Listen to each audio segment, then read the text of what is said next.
Dimp Digital Presents Idle Game Chat.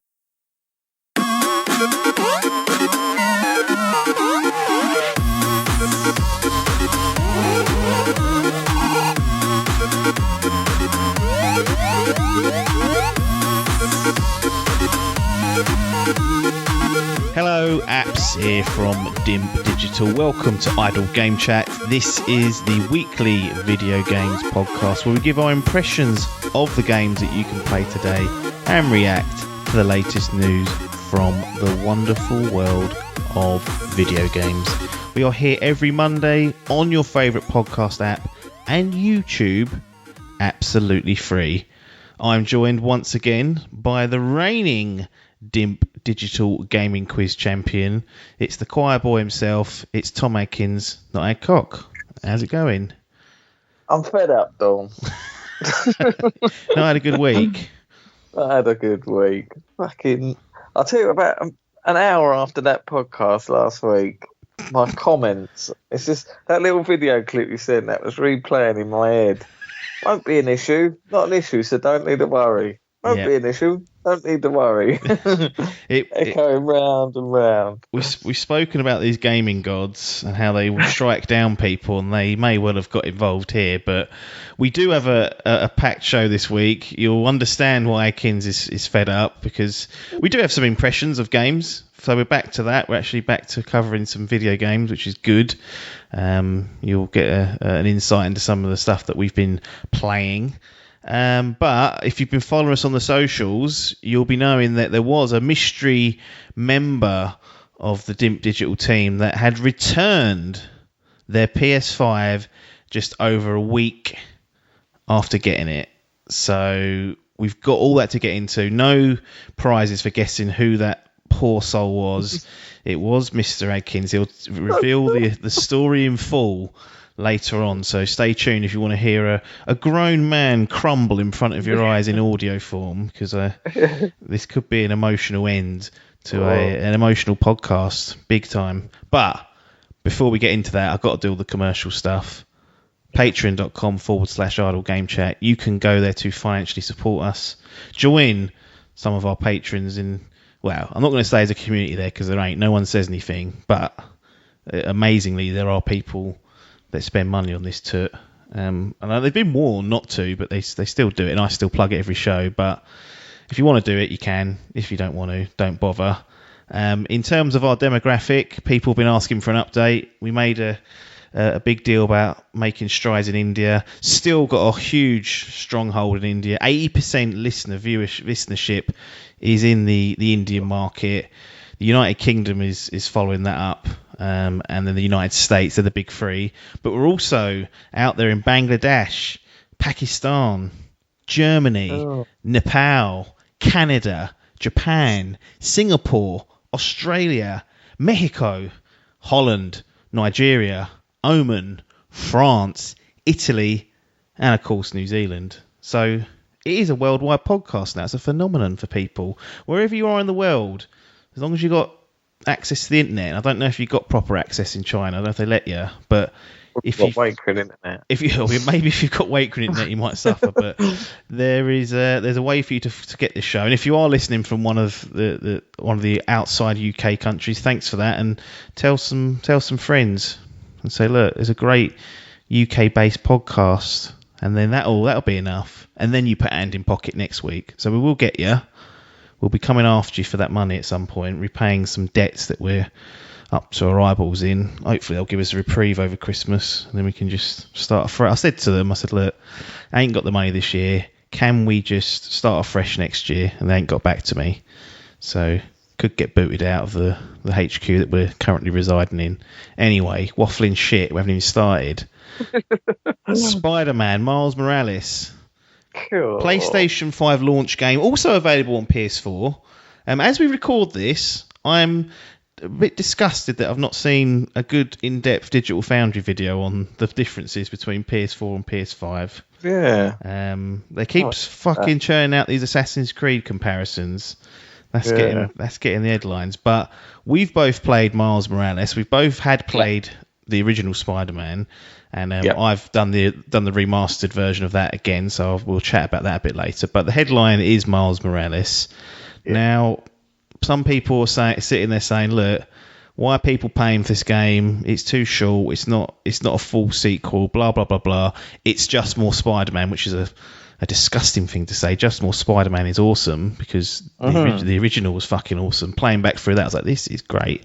Anyway, but where do your thoughts lie with Miles Morales at a high level? Because big shoes to fill. I feel like Miles Morales is a very important character now in the Spider-Man universe. Like and we've had Into the Spider-Verse, which came out a couple of years ago, which got a lot of hype and was critically acclaimed. People love that film. So I think it's important that Insomniac pulled a bit of a rabbit out the hat here and did well with Miles Morales. Yeah. I think, I'm almost certain, I like this more than the original. Interesting.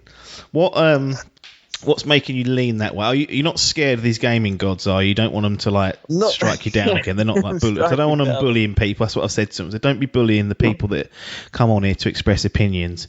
But if they're being hypocritical, get up them. That's what I always say. Get up them. Don't listen to me.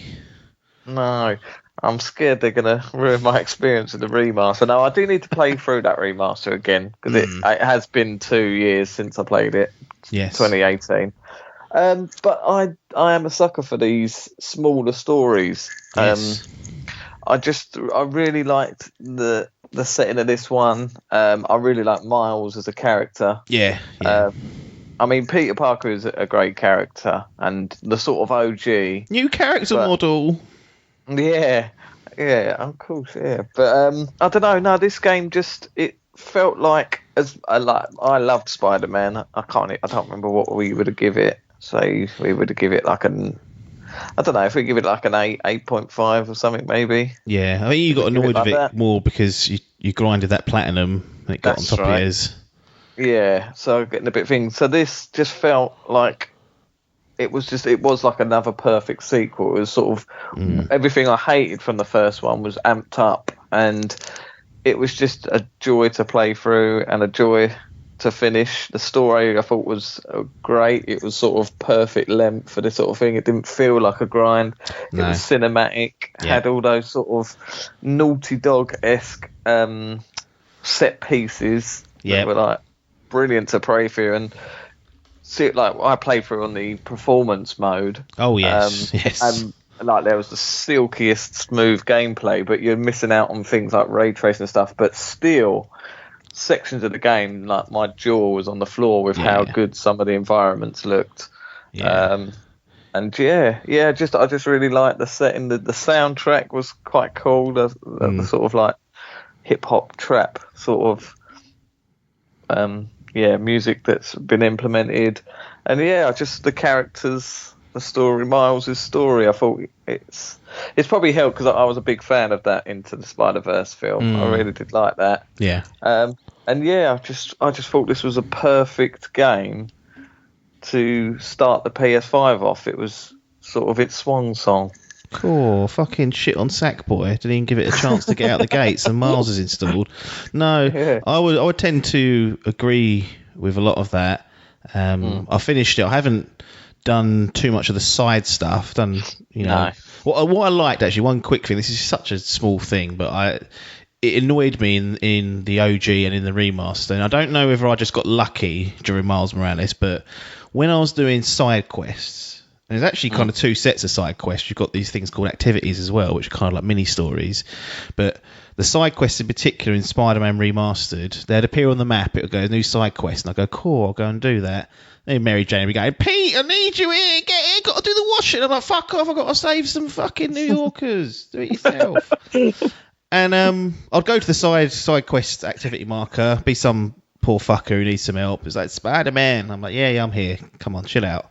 And I'll initiate the side quest, and it'll go from a beautiful sunny day in New York to a rainy shithole night. And I go, hang on. Yeah. That fucking Ronnie brain don't like things like that. I remember you complaining about this on our last thing. It's just struck the old memory bell. Yeah, and it really... just a small thing, but it really annoyed me that they could not even put the side quests there that were available during that time of day, because I was doing them kind of as they appeared, so I assumed if I did it that way I'd at least be in sync with how it wants me to do it, but no, it would change the diet. Now anyway, there's a handful of them in Miles Morales. I didn't run into that problem. Now you may have run into it, but I don't know if that's something they corrected or whether I lucked out, but I was happy not to be. Well, ain't me. Ronnie was happy not to be dealing with that because you don't like things like that. But the biggest thing about Miles Morales, and having just played Remastered, like good 30 hours I spent in Remastered, that's a big game. That's bigger than I remember. Is that Miles Morales? You'd be forgiven for thinking, well, it's just another Spider-Man game, and it is. But this definitely has its own vibe. It has its own swagger. It has its own style in terms, like you mentioned, with the music and the characters and the setting. And it's snowing this time in New York, which kind of gives that a nice new aesthetic. Christmas feel, holiday feels, next gen launch feels. It's like a celebration almost. We love this time of year, and that's the biggest takeaway for me, is just how this felt like its own game, had its own entity. It wasn't just a sloppy kind of sequel of Spider-Man. This is Miles' story, and that really got through to me. If I was Peter Parker, I'd be fucking livid, because he's got more powers than him. Yeah, he's like, got fucking electricity and he can go invisible. Yeah, he's like, well, I can sense when someone's about to do something. That's about it. Cling to a wall, but he's like, I can do everything you can do, but I can also shoot electric. Yeah, punch you fucking across the street, and then I can turn invisible. Miles is more powerful. Yeah, some of these that changed up the combat, because you do get access to Venom electricity, which kind of stuns enemies and can spread to enemies, and you've got a couple of like area of effect, attacks that you can do, and you have to kind of use that with certain enemy types to break their armor or stun them to a second stage. And then the camouflage, like that's great, because that gives you a nice upper hand during some stealth sections. You mentioned, I remember one of the things you didn't like from OG Spider-Man was these 4 stealth sections it kept putting in at the most inconvenient times. Pretty much stripped out in Miles Morales. Nice lean experience, none of that nonsense. A couple of like walking bits you have to do, but no like proper stealth as like a non-suited up superhero. It just used to annoy me playing as Mary Jane. That fucking's like, oh, here we go, another fucking stealth section. But no, this has stealth sections, but they're sort of more implemented into the gameplay. So it's sort of dynamic. You can fuck it up and just go straight into combat if you want. Yeah. But just the like finishing moves in this, the way Miles moves, just even with the swinging, he's more agile. Everything's cooler. Yeah. Everything's like you say. He's got Adidas trainers on. He's got these Adidas trainers on. He's doing backflip. He's got his hoodie on when you first start off. Yeah. His tricks you can do in the air are much better. Like he's far more of a gymnast and an athlete than Peter Parker. Like they're much more advanced, but. Yeah, I like the story. I liked what happened. The only thing I would say on the narrative front, and obviously we're not going to spoil anything, I have to always just caveat that before people start putting off their headphones. I feel like the shorter runtime hurt it a little bit. Like things kind of escalated a bit quicker than what perhaps should have done. And so the short runtime is a blessing because there's less bloat for sure. Yeah. But at the same time, for the overall narrative, it felt like it was a little bit cramped. So it was almost like a blessing and a curse at the same time. But overall, I liked what happened throughout it. I enjoyed seeing Miles, and it's not quite an origin story, but just to set it up, like Peter Parker goes away on holiday basically with Mary Jane to go and cover some whatever it is, and this is like Miles for the first time being left on his own, and obviously it's an action game based in a superhero universe, so things don't go smoothly. So this is like Miles for the first time being left on his own, being accountable for everything that he's doing, coming to grips with just what his powers can do. So I liked that because we didn't really get the kind of Spider-Man origin story of the OG, which I think was a clever decision, really, because we've heard it a million times, but this kind of filled that gap. Activities and side quests, we've touched on them, but how did you feel about this app being used? You've got an app that you can use to kind of manage your side quests and your activities and crimes and bits and pieces. You still have dynamic crimes, but you can directly go towards one and set a marker on one using this app where people, essentially it's set up and people post stuff to it and you can then choose which ones you do and which ones you don't, and it's just an easier way of managing things. Yeah, I mean, as a trophy hunter, it's ideal because certainly with the crimes, I remember sort of having to do, there was like trophies in the last one where it was like do certain things in certain crimes. So you just had to sort of fly around the city just waiting for these crimes to pop up. That's it, yeah. But whereas now you sort of can dynamically just quickly go into it and go, there's that one I need, and go into it after that. So I quite liked it in that sort of sense. I suppose it's, well, not that technology was less advanced in 2 years ago, but having apps on phones and stuff in games quite fun. So I could see it sort of, especially as the sort of side character, his little, almost like a sidekick, Genki. Yeah, his little mate Genki. Yeah, he's cool. It's like a little computer whiz kid who helps him out. So it sort of fit into the story quite well as well. And like you say, it's there for people that want to do the extra stuff, like a lot of people might just play the story and put it down. But I'm thinking, if I'm going to go for this platinum, it requires a second playthrough. If you want to mop up all that story, there's at least sort of 15 hours worth of content here, I think, and they did chop 20 quid off the fee, so it was 50 quid, I think. So there was a lot of complaints about the length, but I've got to say, if I'm getting 15 hours out of it, I've bought a lot more games for a lot more money and played less. So it's going to get talked about because they did the same with the Uncharted Lost Legacy when that came out. These shorter little experiences, but I do like these shorter games. I don't know, it's just because of my predicament or whatever, we're having kids and whatnot, but I do prefer going through a nice 15-hour campaign than a bloated old 60, which we may touch upon on another game in a minute. I mean, there's certainly, I find a lot of satisfaction in seeing the conclusion of things. And when they're shorter, that lends to an easier time for me because I can get through it quickly. I mean, I think I got through the main story of this in about, I don't know, actually. I feel like it's like 7 hours, maybe 8. I don't know whether you've got a rough sort of, I looked on the PlayStation, it said 3 hours. I was like, I know I've played it more than 3 hours, so it's not working, that little device already. Week 2, that's not working. Put that on the fucking list, Jim Ryan. But any ideas how much you played it to kind of dabble with whatever you was dabbling with and get through the main campaign? I was going to say, it said 12. Okay. So I reckon I probably did about 10 hours, I reckon. I can 2 of that were fucking sitting there with my ear up against the console. And 10 was actually playing and actually paying attention and not fucking crying at the same time.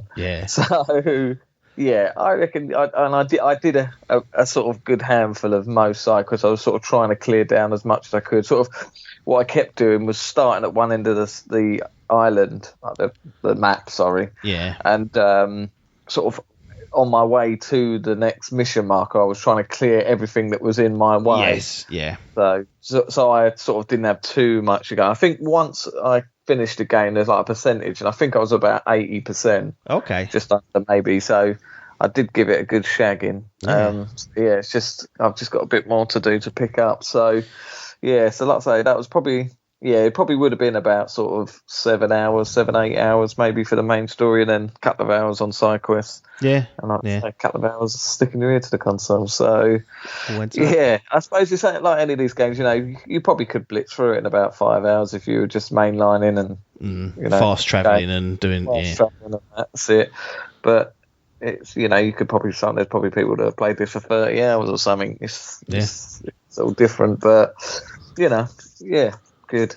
You mentioned that when you were swinging through, you try and mop up things on your way, and we've touched upon the side quests and activities. You've got side quests which are like side quests, like you'd expect, the multi kind of stage things, and then you've got activities which are kind of like almost like standalone quests, but they have a bit of like a setup and a then you go out and do the thing and come back in a resolution and things like that. So the activities are a nice kind of like a smaller side quest type. But then you got all like the odd job stuff, like the collectibles, the challenges, the sound and beat finder thing that you get a bit later on. What did you make of these parts, like the odd jobs parts? I for one really liked the challenges, and essentially what they are is that Pete set up a load of hologram challenges for you to hone your skills. And in the previous games, in the previous game, I should say, you would do the challenge, you'd get a number of tokens, you'd then spend that on mods and upgrades and things like that. In this one, if you do the challenge, you actually unlock a new skill. So there's actually a reason to kind of go and do it, because then you can unlock all of what Miles has to offer as a character in combat or stealth or swinging or whatever it might be. But you tell me, what are these fucking odd jobs like? Yeah, I quite like doing these. As much as it was a bit of a bloated getting the platinum in the first one, it was quite fun doing these. Yeah. I think this has again just been amped up, so they're just a bit more exciting. They have like you say, a little bit of story towards them, so it's worth doing. And they're generally pretty fun to sort of play. They're like you say, little challenges. There'll be like some of the fighting ones I quite like, where it's just like you can only kill enemies a certain way, or something. You have to juggle them up in the air and kill them. Yeah. The stealth ones, now they're the fuckers. Yeah. Just because they're a little bit tricky. Because there was one I went there. I must have retried about 10 times. I think. Just sort of work. It's almost like a bit of a puzzle, working out who to go to first. Who to distract, then That's it.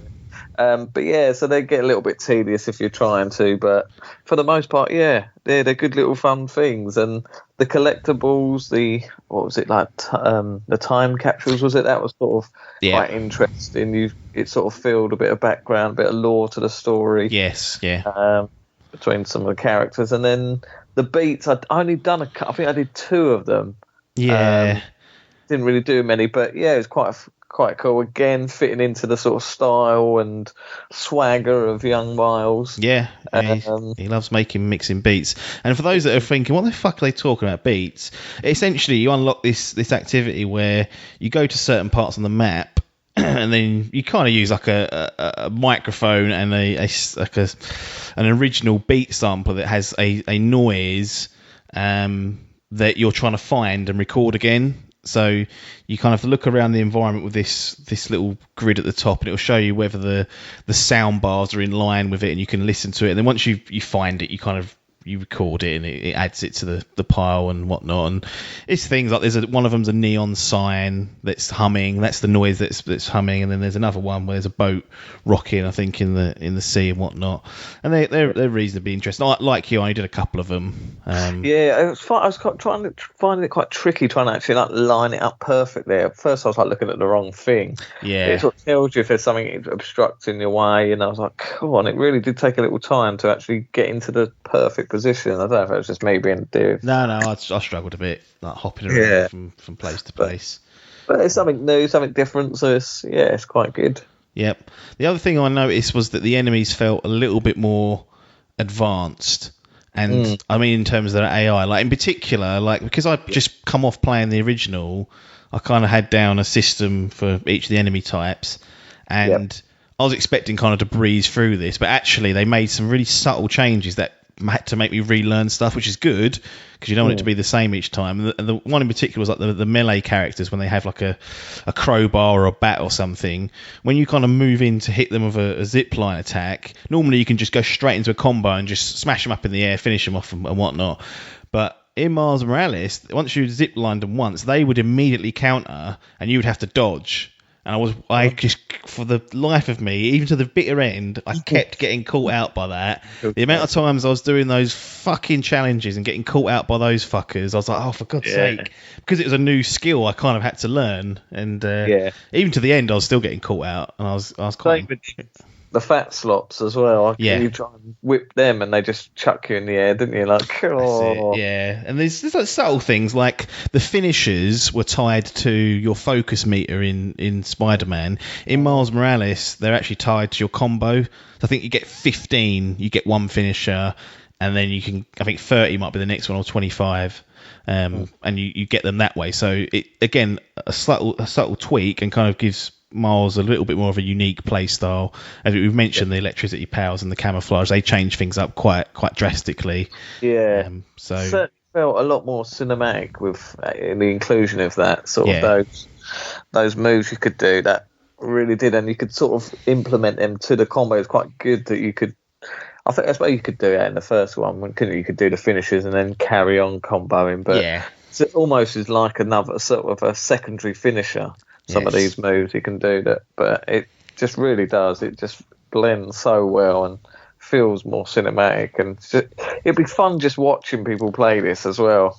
Yeah, right up. It's just one of those fun things to watch. Yeah, and looks glorious on that PS5. Yeah, I'll definitely recommend the performance mode to those of you that have got the PS5 version. It really does make the gameplay so much more silky, and you don't side by side. You probably do lose a little bit of fidelity, but the trade-off in the gameplay is just. It's in my eyes not worth keeping. Like, you go back to fidelity mode and you're like, what is this fucking slug? I mean, quicksand here trying to get around. That has been one downside to this next gen experience. Is 60 is the way forward, and there's games coming up that are being talked about 30, so that is going to be very tough. Yes. To continue. Little side bit of knowledge here. The guy who plays Miles Morales, and I'm going to slaughter his name, so apologies in advance, Naji Jetta. Okay, he's up for a Game Award, so you can go and vote for him on Keeley's The Game Awards. But the little side bit of information, little nugget, is he played Sam from The Last of Us. So there you go. No, Nat. You do now. So those of you out there looking for little nuggets of information to draw the dots between your favourite games, there's a little link back to The Last of Us. Right, anything else before we give Miles Morales its kind of recommendation of thumbs up, thumbs down, or thumbs in your arse? No, we suppose we haven't talked about the loading times. That was... one thing, really. You can turn your PS4 on, ignore the boot time for that, but run it from cold. You get into the PS4, right? Done that. You hit Miles Morales, it loads up. Once you've done it the first time, it skips all the title screens, so you're straight into the menu. You hit continue. You hit the game save that you want to choose. It loads. You can do all that in about 12 seconds. It's mental. It's madness. Fast travelling. It unlocked fast travelling quite late in the game. I thought it was about halfway through. Yeah, it was. Yeah, it's like cool, but then I just wanted to try it. I'd done it once. Like, I remember there's like I quite like the cutscene. There's even an option so you can have them. Yeah, but there is literally no read. I fast travelled from one end of the map to the other. It took. I don't even know if it was a full second. Yeah. It's literally instant. I was like, cool. Yeah. One of the cool things is, like, there are bases like there was in the original that you go into. So you go inside a base and clear it down and do something. Like on the OG, when you'd exit the base, it would go to a black screen, load, and put you out. This one, Miles just slings himself straight out a gap, straight into the city, and you're off again. Oh, fucking insane. Yeah. They talked a big talk about this SSD and how it's going to be the fastest thing since sliced bread. Yeah. Done a good job. Boy, gee, this game, it is phenomenally quick. Yeah. Very good. Another thing, last thing actually, there are no arbitrary clear down bollocks, and what I mean by that is the map's open and visible to you from the start, so you don't have to go to each district and de-scramble a fucking code or clear out a boss and then it opens up all the icons. No. Everything from the day you start and get past the prologue is open, and you can see everything on the map. There's no cloud, no fog of war, and I think in a much leaner experience, which was quite clear as what this was, that was the right way to go, because I didn't want to be going around to each district again, unlocking them all. No, exactly right. Cut that out. The nail on the head. Here we go then. Miles Morales, Spider-Man. How many thumbs and where are they going? 2 thumbs straight up the arse. Two thumbs up. Absolutely phenomenal for me. Very good. Hard to fault it. People will question the length maybe, but I'll question you paying less. Very good. I don't know. I think it's brilliant. Yeah. Brilliant game. Yeah. I am going to give it... don't know.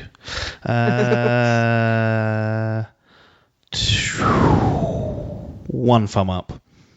Great game. Great game. Yeah, it's close. It don't really matter. That's why we kind of do these thumbs, because they're not it's not 10 out of 10, so we ain't got to worry about that. But it's a very good game. Like, if you liked the first, the original, you're going to like this. I can't see anyone who didn't enjoy Spider-Man not playing this and being just impressed of it. And Miles, they've now established Miles and his story in this universe. I'm really keen to see what happens next. Maybe we'll chat about that in a moment. But 2 thumbs up from Mr. Adkins, 1 thumb up for me. If you've got a PS5 or if you've got a PS4 even, get hold of this game and give it a play over Christmas, over this festive period. You'll not regret it. It's a great game. I wanted to quickly touch on Spider-Man Remastered because I've played through it again. Didn't import the save. I deleted all my saves on PS4. Had a clean slate, Ronnie said. Playing free platinum rating for you. So that's one thing. If as we record this, you still have to own Miles Morales to get the remastered Spider-Man, which is a bit shit. Hopefully they change it, but you can upgrade it at a later date. So they're going to cut that down. Yeah, I mean, eventually they surely have to. But if you've got an old save, you can import that. And you can start where you left off, or you can import your progress and your trophies. They'll all come along with you, so you'll get another platinum trophy. I deleted mine, so I've got to do it again if I want that platinum, which I kind of feel, if you're going to do the platinums, put the fucking work in. Put the work in, But this was a reminder of how great Spider-Man was. This is a really, really solid game. It was very unstable before, like, the second patch, so...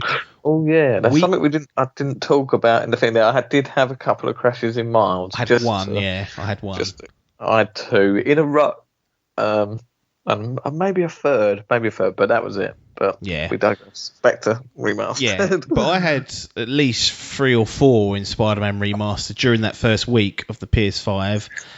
Most were just crashes back to the UI saying, don't know what's happened, report it, and I was like, all right, reload, bang. Not the end of the world.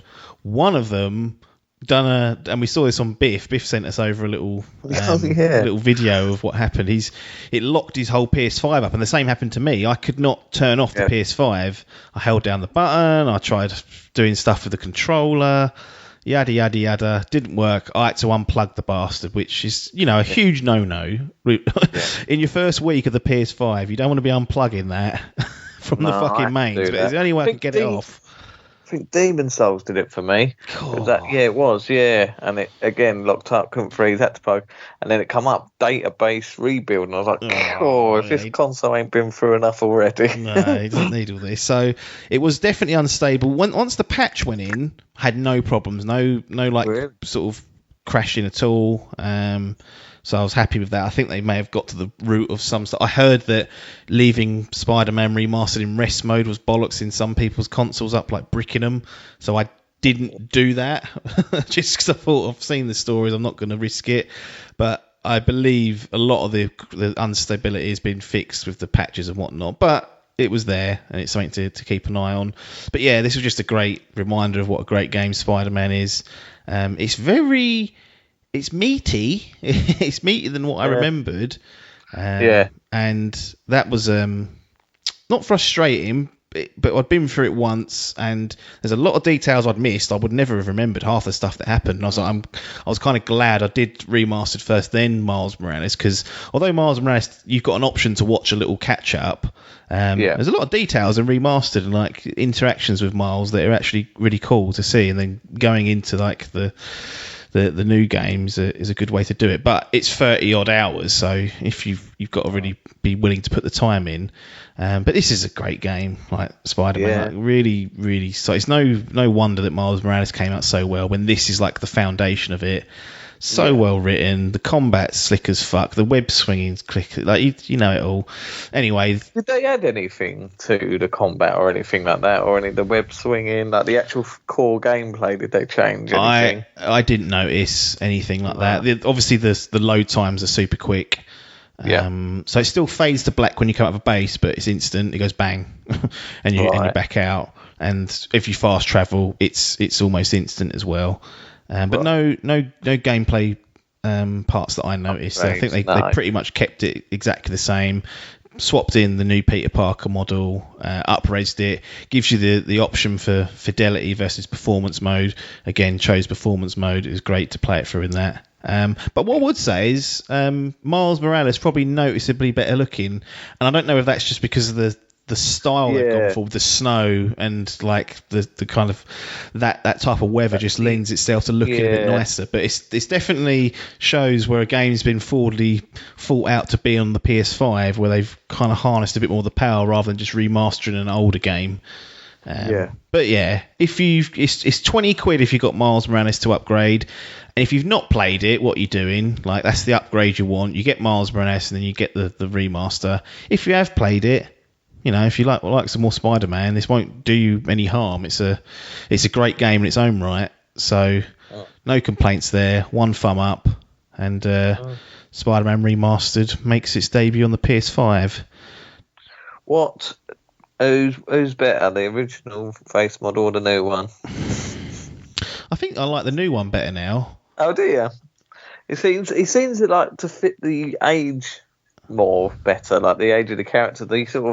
The older one looked a bit more like Andy Garfield. And it's got that Tom Holland feel. So on certain angles, it really does look like Tom Holland. So you can see why they've done it. I don't know. I think I prefer the new one now. Like, it didn't when I first saw it, I was like, "What the fuck are they doing?" And then the second I sort of played the game and saw it, I was like, "Actually, this isn't as jarring as I thought it was going to be, and looks quite good." And if this is the precedent they've set now, I'm happy. Don't change it again. I'm not putting up with that again. A big thing I noticed from when they first released images of the new voice actor was the mouth animations looked really incredible. I don't know, is that anything that stuck out at all in the new one, in the remaster? No, they were still spot on. So I know one of the reasons they changed the base, I guess, for the model was that it fitted the voice actor's face. They felt like they were more forward compatible with the original voice actor, so they felt like they could get better animation out of this new chap. And I can't remember who was doing what, but yeah, it's certainly not jarring. It's probably a sensible thing to do if they felt like it was going to hold them back a little bit going forward, because we're surely getting more of these games. Whether it's a full-blown sequel, I don't know. I mean, what would you want out of these Spider-Mans now? We've had 1.5, maybe. Yeah. Do we do a full game? Is co-op going to do it? We're going to do GTA where we swap between Miles and Peter. Yeah, are they going to fucking? Good.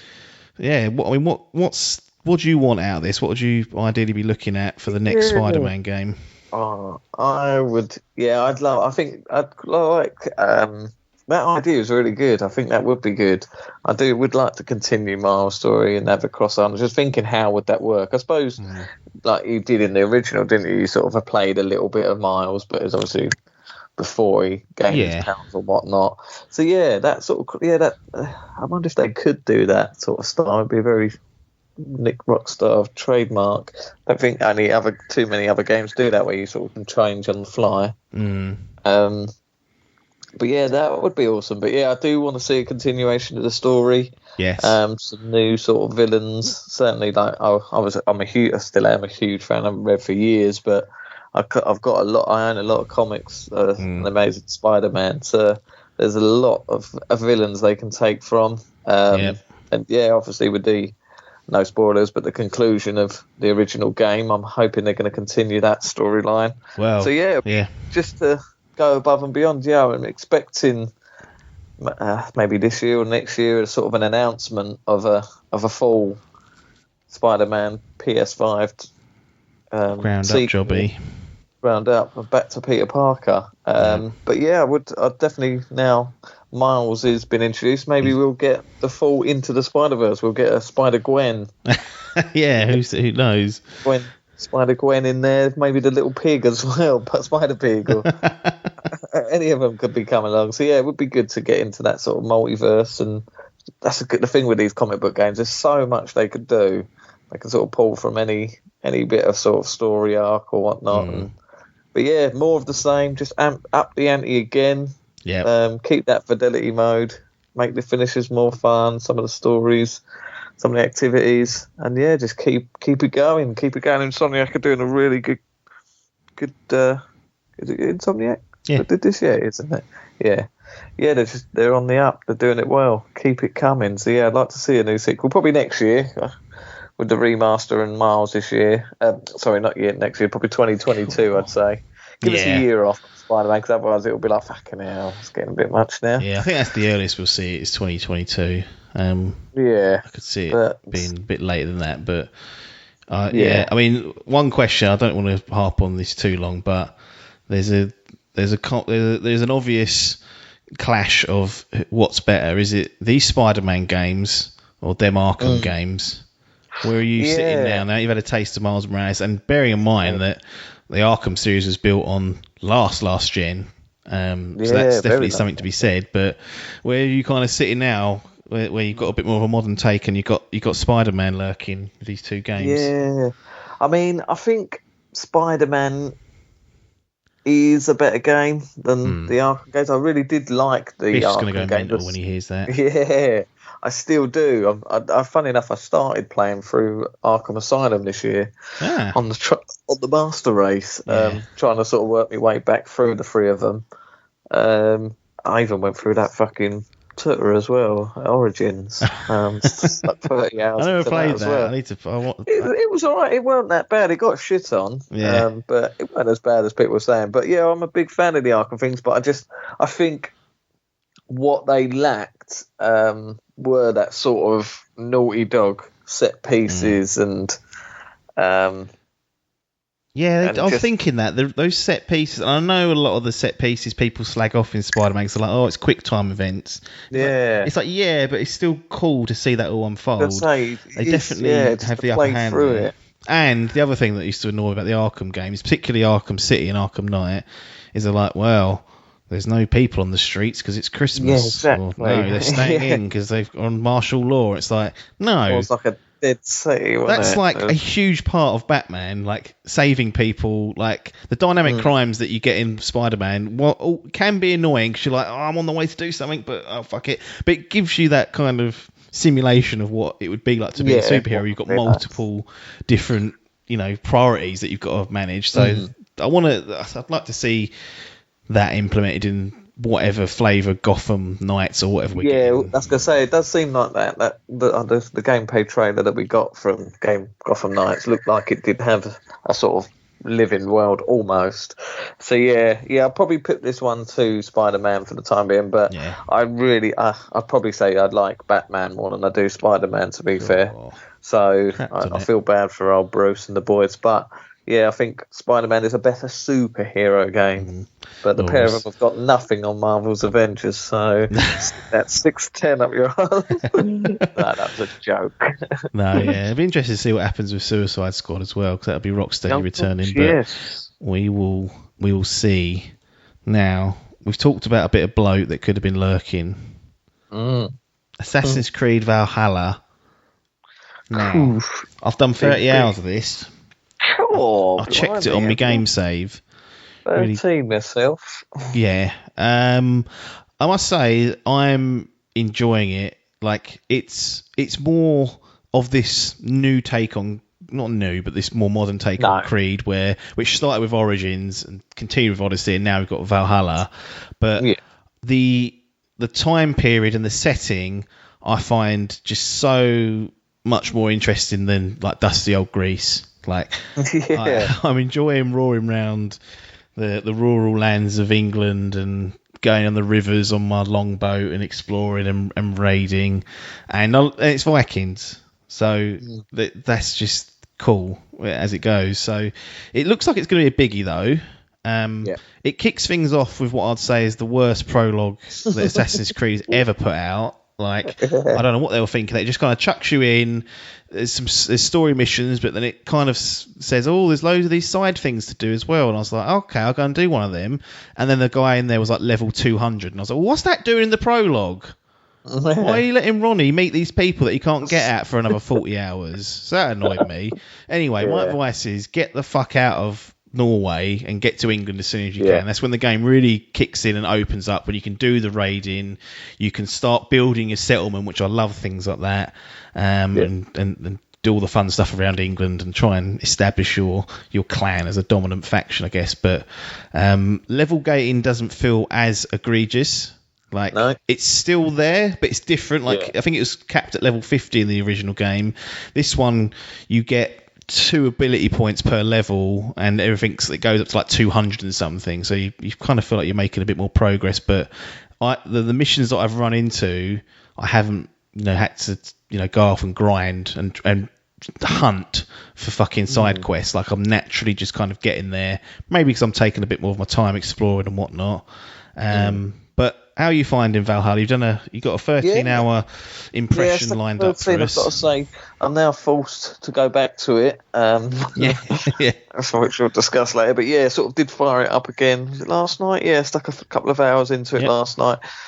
I am liking it. It seems to be the more I sort of play it, the more I get into it.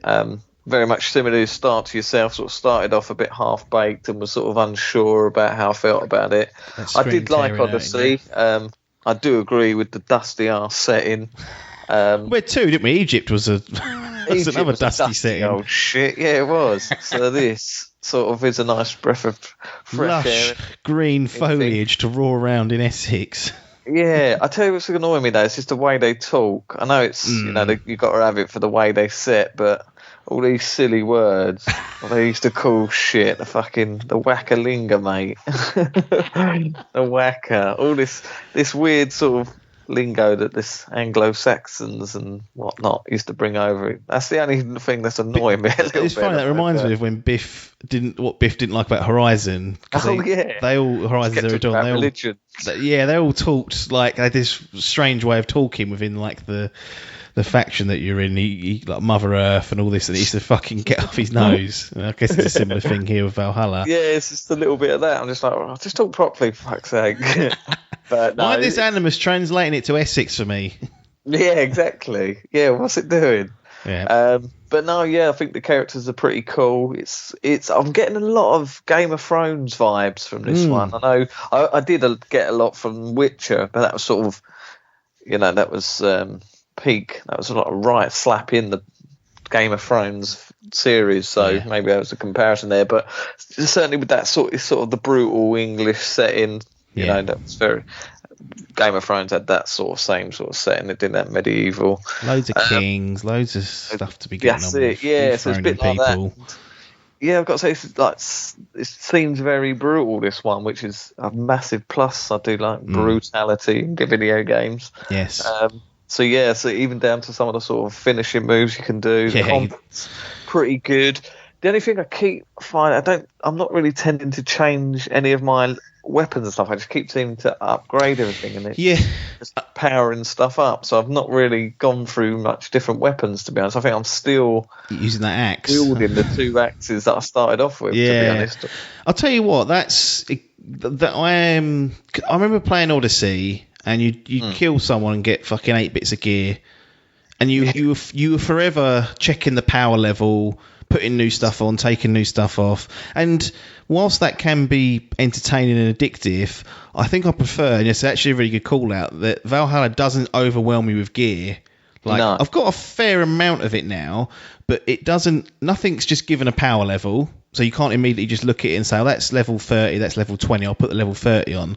Like, they've all got their individual stats and individual strengths and weaknesses. And I think they're all assigned to a specific type of weapon or type of armor. Yeah. Like, you've got the Ravens, the Wolves, and the Berserkers. And they all I think the Berserkers are focused on power. Raven might be stealth, and I don't know what Wolf is. But those type of things. And you can get armor set bonuses if you put the same type on, or the complete set.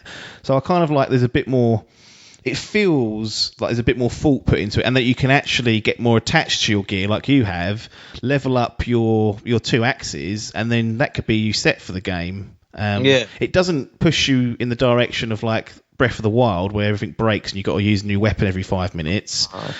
So you're not really pushed to use a spear. You're not really pushed to use a mace unless you actively choose it.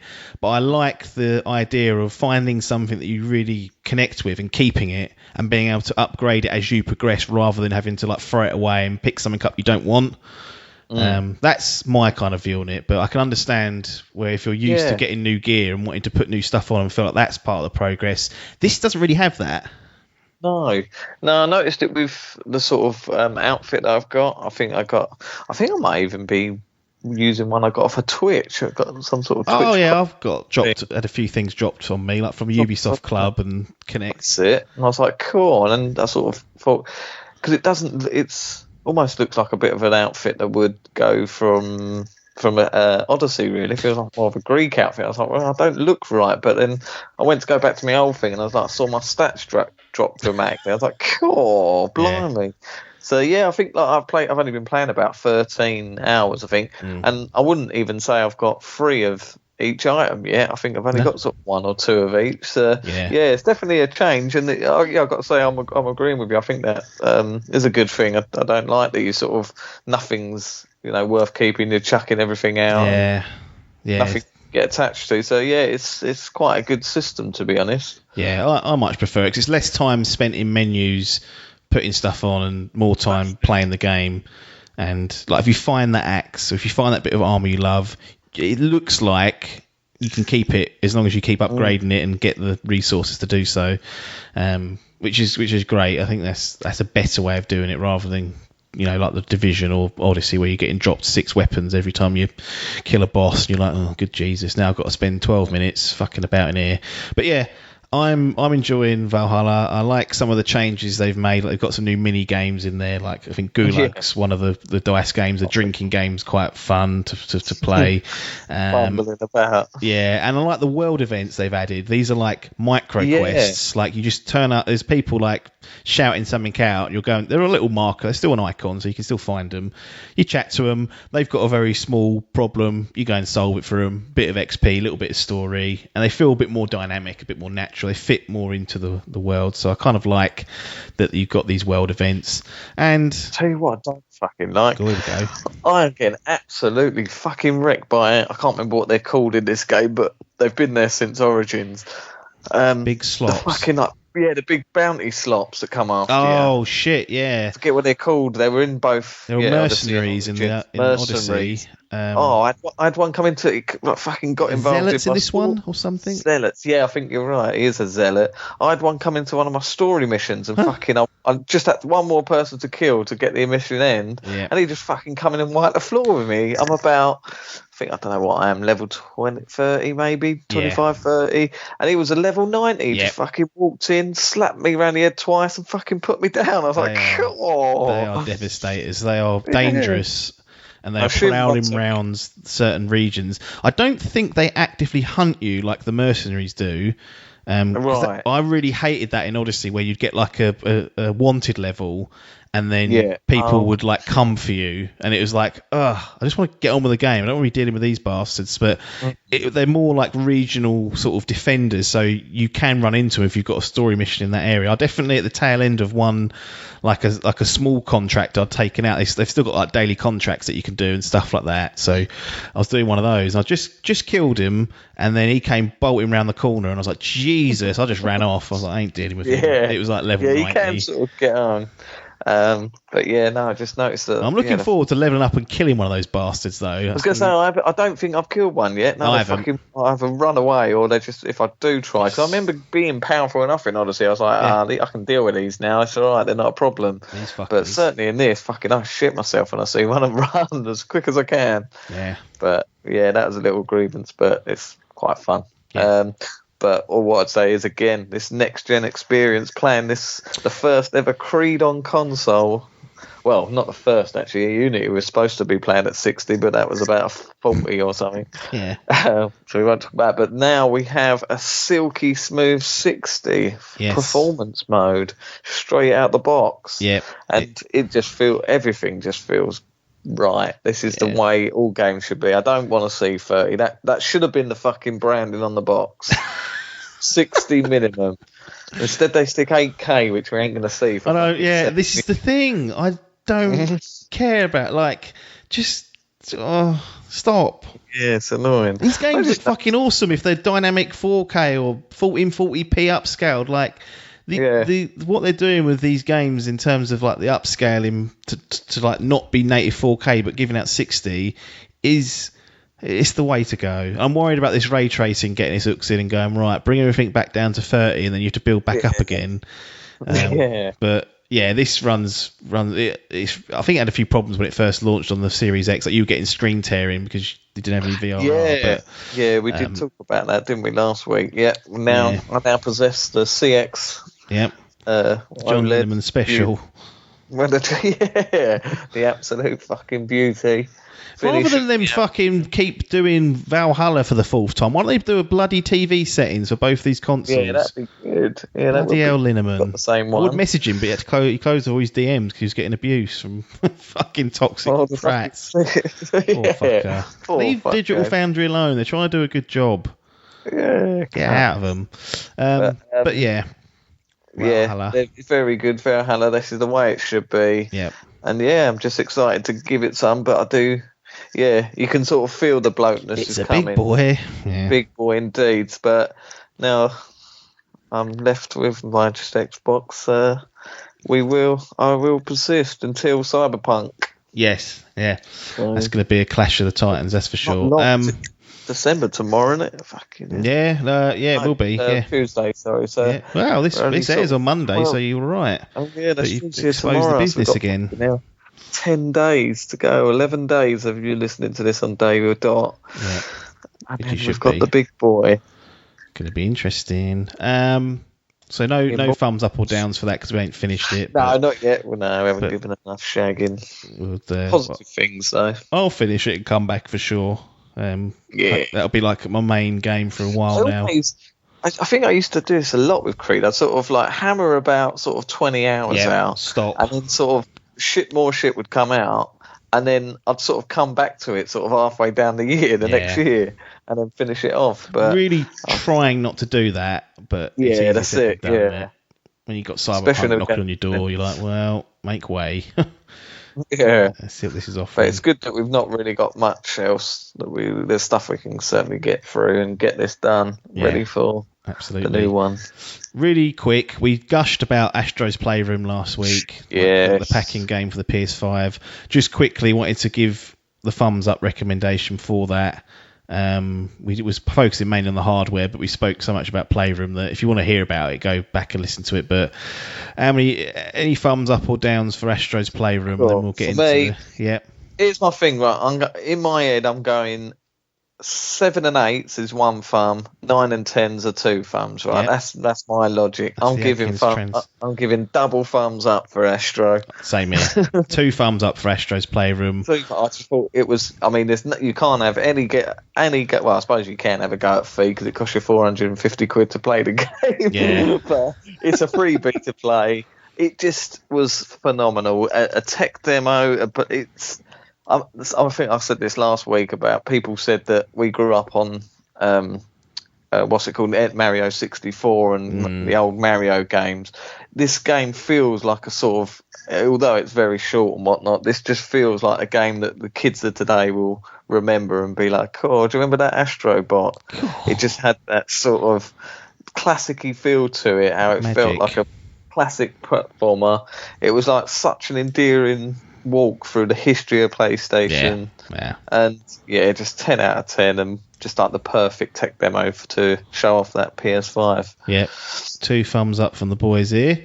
Now we revert back to a bit of hardware update. So we've got just before we get into I know people are itchingly waiting to wonder why this PS5's gone. I have one update on the hardware side. So we mentioned there was crashes in Spider-Man and Miles Morales, but that's happened. I had a crash on Valhalla this past week as well. So both consoles or games, maybe it's them, we don't know.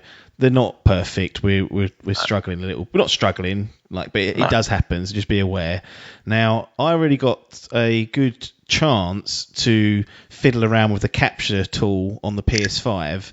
So that lets you take screenshots and videos of your gameplay, and the PS5's capture tools that are integrated into that PS5 are fucking excellent. I am so impressed with that tool there. You can record your last hour of footage.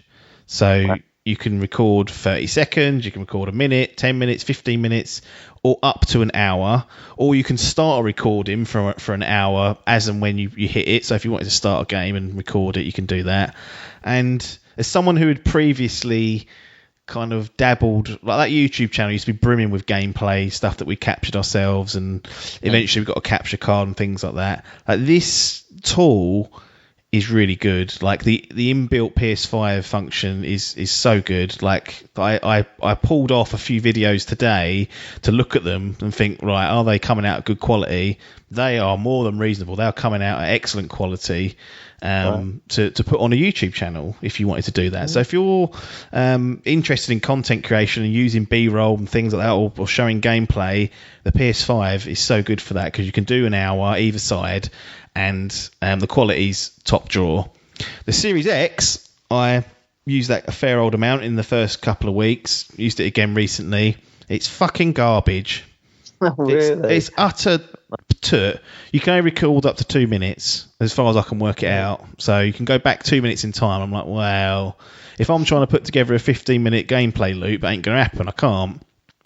Not just that, when you record, and then if you're playing in HDR, the footage that it saves is all messed up. All the colours are fucked. They're all really dark. It looks like there's some sort of not problem, but just where it's saving the source file down, it's either down converting it to SDR, and all the colours are messed up. So it just looks like shit. You can't use it. So for those that are on the content creation side, if you're looking at that, then definitely give the PS5 a try. I'm not going to say it's better than replacing a capture device, but if you don't want to pay out for one, the PS5 is a great alternative. So well done on that front. Now, that nice little bit of thing. Now, here's the big one. Now, Jim Ryan, fucking sit down. Well, sit down and listen, Jim, because we've got some. Sit down, Jim. Yeah. We've got a story to tell you. Adkins has. Here we go. And so, forgive the pun, but you were buzzing for this PS5, weren't you? I was buzzing, absolute buzzing. You tell them the story. You've done all the research. You've got all the data you need. You unlaid to the Idle Game Chat fans, who 80% of them are residing in India, what has happened with your PS5 and why you've not got it with you as we speak. No. So if we listen back, what we should do is edit in my clip. A lot of edit work of my thing. When I was speaking about, we was nitpicking about trying to find things wrong with it, and this. And I mentioned this thing. I think I'd already read this article about this thing called coil wine. Yeah. I was like, right, that was in my mind. That's upset Rodney. And I thought, right, what's this? So the PS5, when it gets announced, and that the biggest problem was this PS4 Pro is like a fucking leaf blower. Everyone knows that. That's renowned. Jim Ryan knows that now. That's the thing. So when this PS5 come out, the biggest thing I wanted to know was, what does it sound like? And what we get is it's absolutely mute and silent. So what does fucking Divvy here do? Divvy starts sticking his head up against the console. What I noticed, and I said this last week, was there's this little buzz sound. And that little buzz sound is just what it is. It's just like it's this thing. I found it out now that it's called coil wine. Definitely that. I think. Well, this is what my research seems to be: coil wine, and it's just the electricity going through the components, mainly the GPU, I think, and it's just sending the vibration of the electricity going through, and it sort of gives it a bit of feedback, and that little wine. So I noticed that mine did that when I stick my head up against it. Yeah. Then I noticed that was, it must have been, I was only playing at Astro at that time, so I must have noticed it then. Then we did that pod last week and was talking about it and was saying it's no issue. You know, you have to stick your head up against it. It's no problem. You know, I'm nitpicking. I can't hear it over me telly. Yeah. That's it. End of it. Thought that was it. Nipped in the bud. And then Rodney starts sitting there going, Is it quieter than the telly? And I start focusing on it. I start playing games. Then I started playing Spider-Man in performance mode, and I'm hearing it rev up a bit. I can hear it getting louder.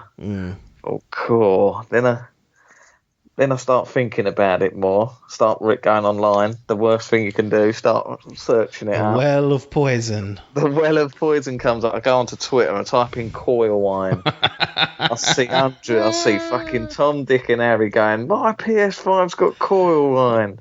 My PS5 sounds like a fucking pair of ear clippers, a tattoo gun. I was like, right.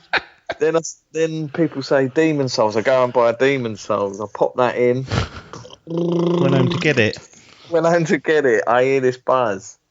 I'm muting the telly. I'm trying a thing, and it just, I was so thick. Literally for the whole of last week, from Monday to Friday, I must have spent hours just putting games in, turning the telly on mute, listening to it, seeing how loud I could hear it, doing every little test under the sun. Yeah.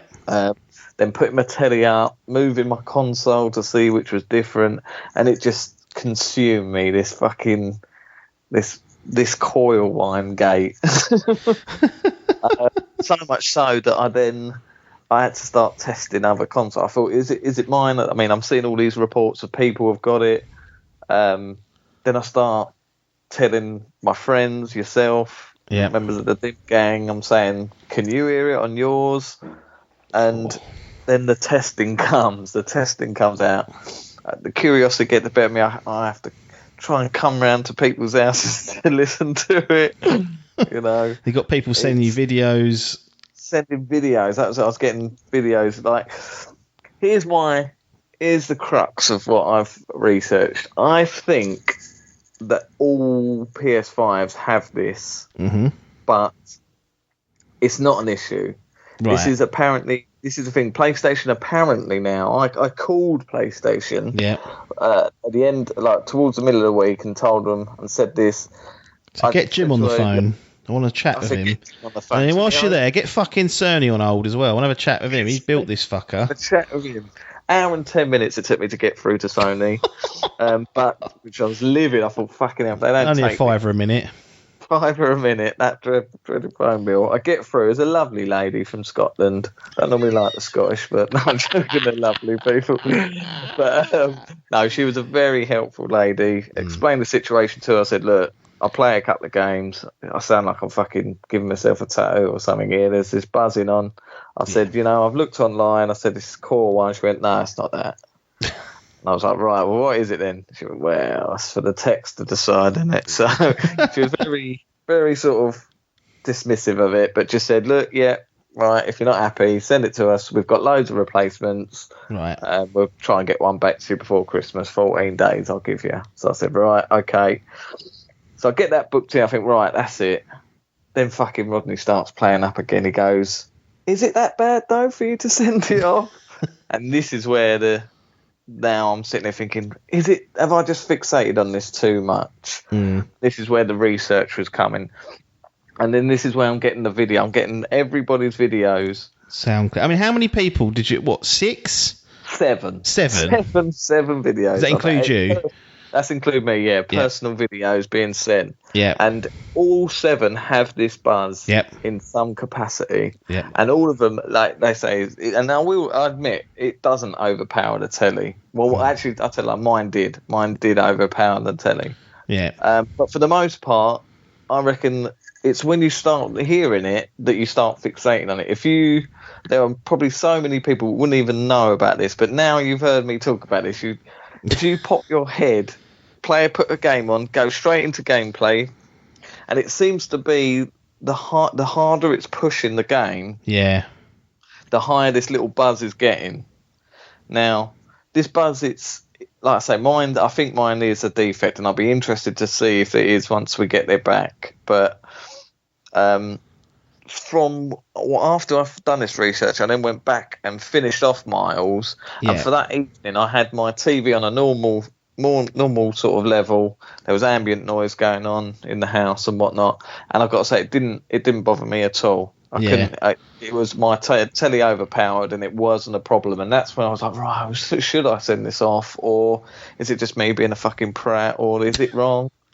So, in the end, it just got to me. I was like, curiosity's got the better of me. And I was like, I just want to know and see if a PS5 can be completely silent. That Xbox is completely silent.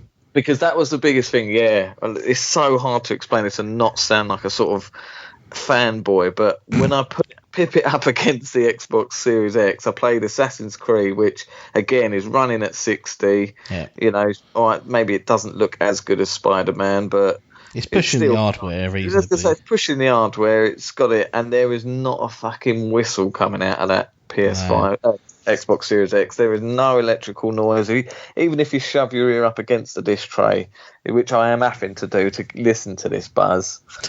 And so when I'm comparing, and then that's making me think, well, it shouldn't be like this. But yeah, this has come down to the crux. I think all of it. First, I thought it was the disc drive.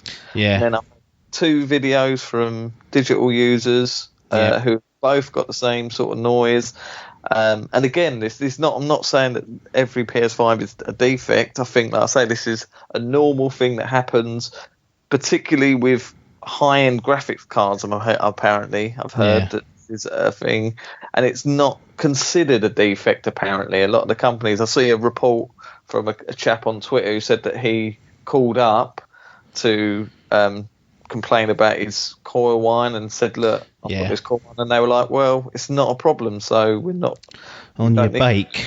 On your bike. So I think I've been lucky, been able to get a replacement, because I think they may be starting to turn. I don't know if that guy was from America or not. Yeah, so it's different region, but he was turned away. He said, "No, if you want a replacement, you have to go to the retailer.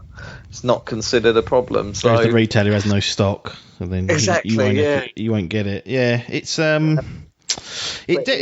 definitely, like when I did my research for you, there's definitely a buzz coming at the back of it. I've not noticed it during gameplay, but if you put your phone there or your ear there, and the fact that we've had 7 people do it and the buzz is there, either there's like just a poisonous shipment in Essex that's gone round that all have buzz capacity, or most, if not all, have some level of noise. And if you're listening to this and you have got a PS5, could you? I'm not trying to ruin your experience. It sounds like I am, but please go and play a PS5 game and put your ear to the disc tray, or where the disc tray would be, or back of the vents or whatever, and just listen. And if it's completely silent, you're not talking bollocks, let me know, because I've searched hard. I've listened to every YouTube video, every Twitter. I'm on there every day looking at coil whine posts,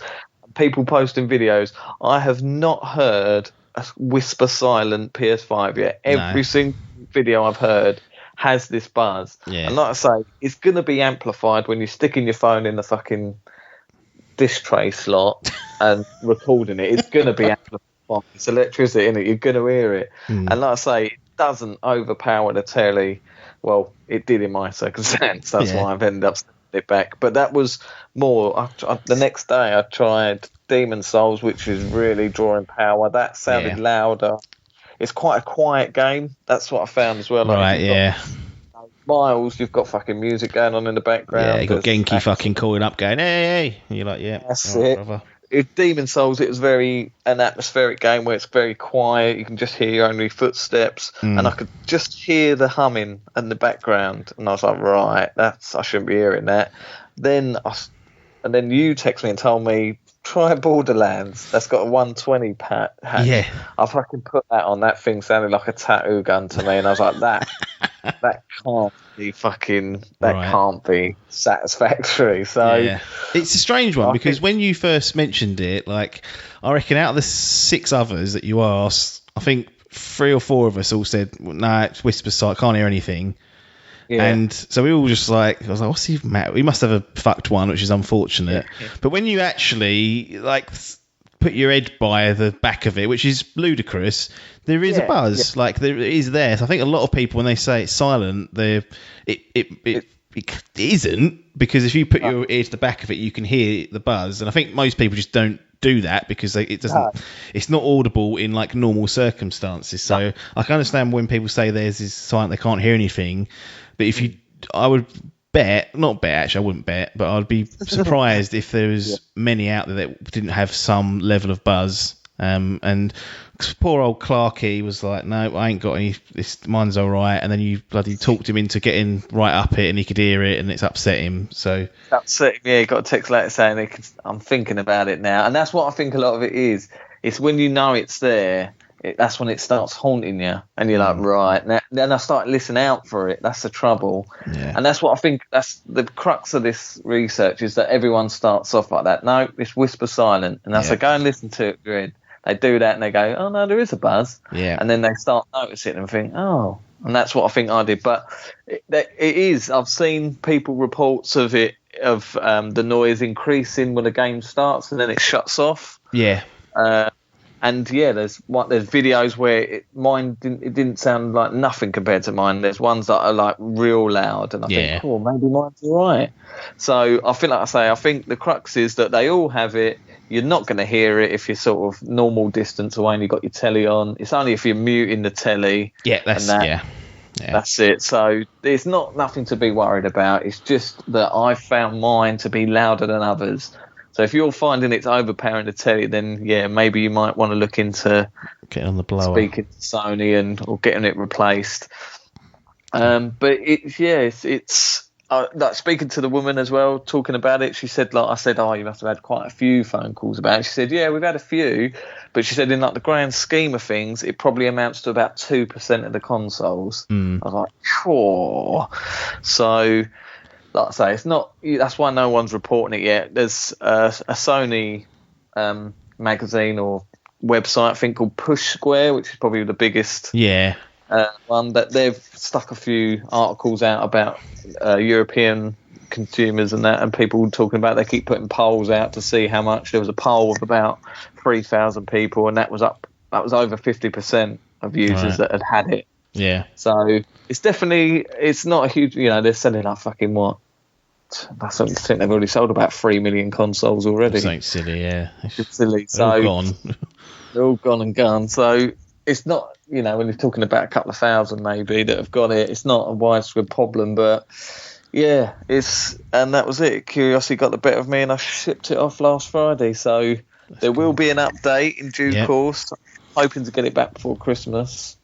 And we will give you the result. I'm expecting, like I say, to get it back and still have the buzz, but as long as it's not overpowering the telly, then we should be fine. Yeah. If it is, I think I might even look into sending it back and waiting for a revised thing. So I think this is, if it is the norm, then I don't think that's good enough, to be honest. But it doesn't seem that way. There's not enough people. I think if it was a problem, it would be a bigger problem. It would be more widespread, and the likes of fucking IGN would be all over it. Yeah.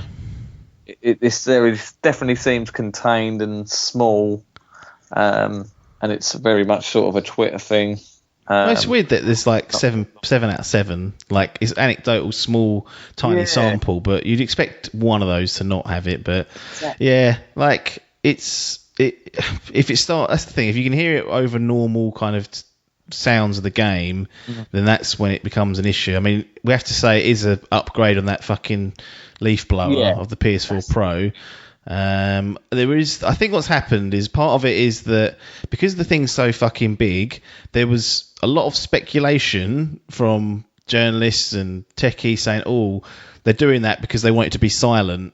So as far as I know, Sony never said it's going to be silent. No one ever does.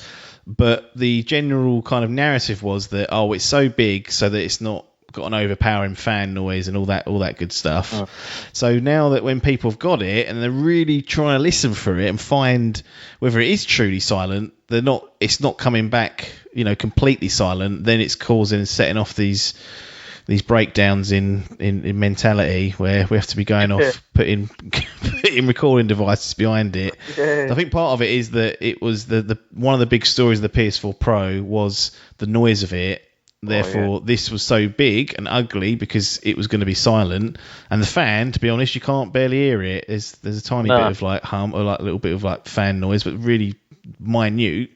But there is this buzzing lurking once you get your head down there. So I think it's upset a few of the apple carts, and it'd be interesting to see what happens with your one, whether it comes back and it's the same or worse or better. So we will definitely update when that arrives. But please don't let it spoil your experience of it. Like I say, you ain't, unless you're listening to it. For the majority of you ain't even going to hear it unless you get your fucking head down there, or you've got it like Adcock and fucking shove it in a cupboard.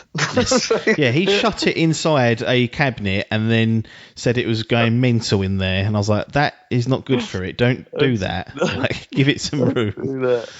So he's cooked his potentially.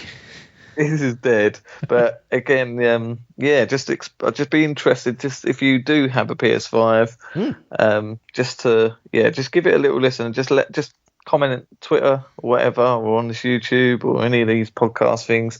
Just a little comment, just to say, slight buzz, but obviously no, I can't hear it when the telly's on, and it's not a problem for me. But just to know, or if you have got the golden ticket and go, mate, it's silent. Yeah, it's utterly silent. Then, well, we know you're lying. So, no, but yeah, this is more of like a sort of research thing. This is why I was, like I said, after playing Miles, it didn't bother me, and I was like, well, I can deal with that. If it's like this the whole time, that's fine. I haven't heard it. And then I was in two minds of sending it. I was thinking, fucking hell, I'm gonna have to wait 2 weeks. It's gonna get mixed up in the thing. Yeah. But more than anything, now I just want to know. So I've sort of done this for research just to find out. It'd be very interesting to see what comes back for sure. But yeah, do get in contact if you've experienced it or thought it yourself and been part of Twitter fucking Coil Wine Gate. Get involved. Get at me on Twitter. There you go. Get at him. And also, like, it's better than Leaf Blower. We can all agree to that. And at the moment, touch wood, and again, them gaming gods are listening, so I best not get too overzealous. But we aren't at the moment on either console side looking at a Red Ring of Death type incident. No, so that is good news so far. That what we will say though is that Series X is a fantastic piece of engineering. They've really that does seem. What makes me wonder is if this. The way it's because it's early days, we're getting crashes left, right, and centre. There's patches coming here and there. Yeah. There may even be patch that will come. People like the full. I'd love to hear from like a proper sort of tech head that knows about all this sort of stuff. Someone with like computer science degree or something. So, and explaining, because it sounds like what this Core Wine starts from when it's drawing more power. So even if they patch something where they can make the PlayStation not draw enough power, then it increase this sound completely. I've seen some. I think you may have shared it, like some Twitter folk that have said after the most recent system update, it lowered the intensity of the buzz. So who knows? I mean, it's a bit of a mystery. Who knows? But in a couple of weeks' time, this could be dead and gone, and I'd have gone, fucking hell, I didn't even need to send it off. The patch has sorted it. Well, you get a nice fresh one at least. Yeah, that's it. Yeah, to be intrigued to see. But I'll tell you one thing I did realise. There was this new report that now with your PS5 trophies, you get voice clips. It records your voice when doing it. Yeah. I did think now I've sent mine off, they'll all be gone now, so I won't have... But then they're only trophies for a mile, so I don't think I'll be going yes in the background. Oh yeah, no. Like I would with Demon Souls. That'd be some good audio experiences. But I thought that's in the bin. But there you go. Yeah, Buzzgate 2020. Okay, it's been a horrid week after the buzz and excitement from day one. Got a couple of days out of it, and I've got to say this last week has been fucking aggravating for me and my peers. Everyone's been livid with me. Keep wanging on. I was getting people to record videos every day, multiple times, ruining their experiences. Biff was frightened to get a video. He didn't want to. He kept calling me OCD boy. And Yeah, he didn't like it, did he? he was scared. So he went from. He was one of the ones that went from saying no, it's whisper science, to saying, oh no, there is. But yeah, I don't know what the expectation is like with electronics, because like I mentioned to you, and we were speaking about it, like my PC is a constant kind of hum, like low hum. I'll just accept that as part of it. But that's what I think it is. I think the trouble is with mine as well is I even got the fucking tape measure. This is how in depth my research was going. I sit exactly 6 foot away from the console and my TV, so there's only 6 foot. Now I looked on a LG OLED experience website, and it said optimal sitting distance should be 9 foot. Fuck that. I want me to see what's going on. Exactly, a 55. Oh, piss poor eyes. But that's the thing. So if they're saying you're supposed to be sitting 9 foot away, that's the thing as well. If you're sitting further away, this little buzz is getting less and less. So it might be my predicament. The setup I had it on is probably vibrations going through the wood. Who knows? It could be any little fucking amalgamation or whatever, anything like this, but this is just my experience. I thought I'd share it, but yeah, keep your ears and eyes out, and that is Coil Wine Gate 2020. We'll see. We'll have an update as and when we get it, and be interested to see if this takes on a life of its own, whether it does it just sort of falls away as more people get them, but that's the PS5 buzz that's been going on. If anything, it's been making some good entertaining videos. I've done a little video you can watch on our Twitter feed. Yeah. Me packing away the PS5 to some somber music. It's been entertaining, but hell of a week for a PS5 owner. I've got people messaging me yesterday saying, "What would you prefer? What should I get? The PS5 or the Xbox?" And I'm going, "Well, the PS5's gone back, mate." So not to recommend it. Nah, this is the trouble. Like, and especially out of the two, like I love both of the systems, but I was just so excited by PS5 because it felt so new and everything. And to have that that first 3 days of the buzz and the gameplay and Astro Bot, Miles and the new UI, getting that excitement, and then to have this, like someone come along and take it all away from me, crapped on everyone and disheartened it. It's like I say, I just don't want it to leak onto anyone else. And I'm sure I'll get it back and I'll be happy enough with it, and long may it remain, continue for another 7 years. Or I think, fucking hell, I'm going to wait for a slim or something. Well, if it comes back and it is completely silent, then I'll be getting on the blower to them next year, saying, "Hang on a minute, I want the silent one." So it'd be interesting to see what comes back. If it's the same or a slightly lower buzz, then most people can rest easy. It's just one of those things, and in normal circumstances, you shouldn't notice. If you do start noticing it over your sound, then perhaps get on the phone to Sony and say, "Wait, I don't be liking this." But we'll have an update for you in due course as and when we get it. Well, that's it. Episode done. We have to make a quick apology to someone who was listening. It was from Pee Wee. Now, we mentioned Pee Wee. He said, I've been accused of not being a gamer. So I got a Series X on release day, and he dragged me through the mud. I told him that he shouldn't have got one on release day. That's just madness. He said he's a top gamer, and he's going to get Cyberpunk.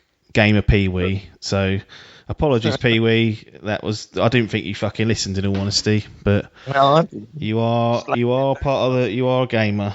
And you've actually appeared on some of the Dimp YouTube stuff back in the day. So you're best trials I've ever seen. Best player, godlike at trials. So we always said we'd get him to do that as a stream. So maybe we'll resurrect that. But many apologies, Pee Wee. You are a top gamer in our eyes. Right, that's it. Nothing more for us to say here at Dimp Digital. Closing out Idle Game Chat for another week. One quick thing. Not doing the Hall of Fame this year, so I want to kind of do it a bit more structured than what I was planning. Ain't got time to do it by the end of this year, so the class of the first Hall of Fame episode or induction, whatever we decide to do, will happen next year. But Game of the generation will be revealed before the year is out. So stay tuned for that. We'll be back next Monday here on Idle Game Chat. Subscribe on any good podcast outlet or YouTube. But there's nothing more for us to say apart from thanks for your time and Buzzgate. Excellent.